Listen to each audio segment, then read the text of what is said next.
Voice Without Names, Chapter 12. From where I sit, I can see the street, but I can hear the sound of traffic. I wonder how far away I am from Jama's house. The sun is sliding in the west behind the trees and makes light and dark stripes on the floor with a moving, leafy pattern over it. It reminds me of the leaf filtered light by the pond. If I'm still in Mumbai, the ocean is somewhere beyond the western edge of the land and my family is close by. My heart aches. Scar comes up. His forehead looks larger because his hair is glued with perspiration to his scalp, exposing his bald temples. A pencil sticks out from behind one ear. He and Thick Fingers gently put all the frames we had made in a cardboard box before carrying them down. Now there are just the five of us, and I whisper, "Who has been here the longest?" No one answers. "Can't we talk?" I ask. Rocking Boy shakes his head, covered with dark curls. "Talk and get in trouble," he whispers. His voice is husky because hasn't spoken for a long time. "Trouble? What do?" "Shh, someone is on the steps." A hush falls. Thick Finger's head pops up. He flicks on the light. It is naked bulb like the one in the Deepak food store. Thick Finger sits right under the bulb, so he has the most light. I'm lucky sharing stuff with him because across from us there is hardly any light. Rocking Boy squints. If we rearrange how we are sitting, all of us can have some light, I say. Everyone looks up. Their mouth hangs wide open, as if fish has leaped out of the river and landed on the shore. Thick Fingers put his bead picker down and stares at me. I stare right back at him. Not a single finger moves. "All of you, get back to work." Thick Fingers point at me. "You just wait, I will show you." "Show me what?" I don't want to ask, and I don't want to be shown, especially by Thick Fingers. Apply glue. Then I pick up a bead and stick it. It is more boring than memorizing the times tables. Comparing to this, carrying luggage in Matheren was like going on a hike. There, I met new people and was free to move around. Some tourists were generous and gave me good tips and shared their food. I have to somehow flee from this place. I have to. When Scar claps, Thick Fingers says, "Time for dinner." We can all hear Scar's clap, so I don't know why Thick Fingers has to announce it. Rocking Boy is the first one to get on his feet, straighten up, and start climbing down. How come he's not stiff? My legs have fallen asleep and I can hardly go down the ladder. "Move," Thick Fingers says when there are only two of us left. He follows me. "Hurry," he shouts. I stumble down the last two steps. Thick Fingers washes his hands first, even though all of us came down before he did. He is a chota, small boss, so he gets special treatment. When I sit down to eat, I can't fold my legs, so I draw my knees up. It is a strange way to sit down to eat, but I have no choice. Thick Finger whispers something to Scar. I don't know what, but they are looking at me. Scar only gives me half the food he gives everyone else. If you can't control your mouth, you get punished.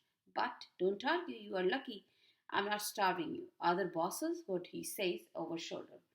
How many other bosses are there in this world? How many children are working like this? They can't all be making frames. I think of the chai boy at Kalyan station delivering tea. If he hadn't left the village, I might be working for the money man who wanted me to spread stones in the quarry. Sometimes big farms hire children to harvest cotton and other crops.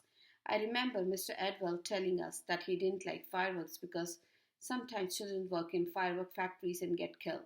Maybe other children are sewing things, picking racks, cleaning dishes. If they have boss like Scar, their bosses might feed them little. My head starts to spin with all the thoughts that pour into my brain. Finish as fast as you can and get back to work, Scar barks. My mouth drops open. We will still have to work after dinner. Everyone else is concentrating on eating. Thick Fingers picks up a lump of rice and shoves it in his mouth and then picks up another lump. He must gulp it down without chewing because he is done before the rest of us and he had the biggest serving. I have barely started mine. I take a bite of rice and dal. The mixture tastes exactly like the one we had this morning. Then something grinds against my back tooth. I spit it out on my palm. It is a tiny stone. Scar hits my back. "If you ever spit out food again, you will not get meals for 2 days. Put that back in your mouth." I slip the tiny stone back in my mouth and swallow it with the last spoonfuls of gravy dal. "I will leave soon. Close the shutters before you sleep," Scar says when he goes back up. I let out a silent sigh because it will be easier to get away without him. The door slammed shut and keys jingle. Scar has locked the front door. The clock strikes 10 times. Thick fingers whistles and everyone finishes what they are doing. Then we move our wooden stools against the wall. Thick fingers had me a jute sack and I follow his example, laying the sack on the floor while I was sitting. Thick fingers pick up my blue raincoat. Is this yours? Yes, I reply. Let me see if it will fit me. Not only has Jatin tricked me and Scar imprisoned me, but now Thick Fingers want to steal my raincoat tuck. He wiggles his body in. The sleeves are short and he can't button it. I don't want him to give it to someone else. Too tight for me, he says, wrinkling his small nose. I hold my breath until he hands it back to me. I fold the raincoat into a small rectangle and use it as a pillow. Thick Fingers closes the shutters. All the kids lie down with their heads down, heads next to the wall and feet in the middle. The rocking boy's feet touch mine. If I want to escape, I will have to wait for everyone to fall asleep, especially Thick Fingers. But as much as I want to run away, I can't stay awake. I wake up in the middle of the night. The rain pounds on the metal roof with all its might. The wind hisses like an injured snake. The thunder follows lightning immediately. The storm is right above our heads. Where is I? I look around for her and touch someone's feet. I sit up. Oh, the workroom. Jatin's scar, Thick Fingers, and being locked up was not a bad dream. It is real. Everyone lies still. The racket of the pounding rain doesn't seem to bother them. Time to leave. The door is locked, but maybe I can find a way to wiggle out of a window. It will be dangerous to be out in the pouring rain because the street might have flooded. But what choice do I have? Lightning flashes through the crack in the shutters again. Thunder follows. Once I'm out here, standing on the street, I will worry about the rain.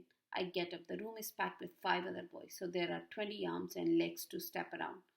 I point the beam of flashlight in the center and slowly get to the other side and switch off my flashlight. Suddenly I realize I forgot my raincoat, but if I walk back, I might wake up someone. It is better to get wet than get caught. I turn around to climb down the ladder. My foot hangs in the air.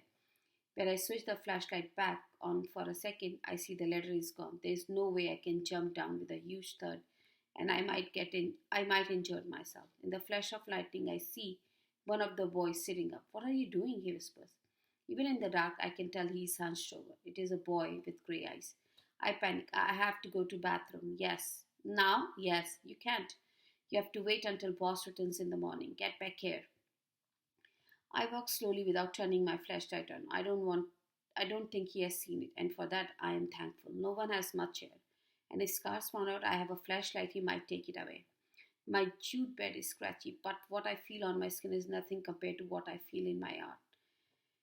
It as if someone has rubbed his rough sack on my heart over and over again and made it bleed. Tears roll down my cheeks as I think of what she must be doing through. First she lost Baba and now she has lost me. How quiet Naren and Sita were after Baba disappeared. They would sit on the footpath staring at the road. Now they must be looking out the window waiting for me. With Jama's help, I was supposed to go to school, work, and make sure Naren and Sita get an education. Oh, why did I listen to Jatin? I was impatient and stupid to rely on a stranger. The boy with fringy eyelashes next to me talks in his sleep. He stutters and speaks a different language. Maybe he comes from far away. But even though I don't understand what he's saying, I recognize his tone. It is sad and begging as if he has done something wrong and is pleading for forgiveness. I reach out and pat him on the head. He quiets down. I wipe my tears with the back of my hand and turn over. The wind gusts and the whole place shudders. I tremble with it. If my impatience and stupidity have brought me here, then the only way out is to have patience and cunning. I have to understand how things work here and plan carefully before I try to run away. As long as I am alive, I have chance to escape. To escape for I, Naren, Sita, Jama, and Baba. Especially for Baba. Because if he is alive, he will be devastated when he finds out I have vanished. And if he is dead, then I have to take his place and take care of my family. Yes, I have to, and I will flee. It is only a matter of a few days. I fall asleep thinking about all I have to do.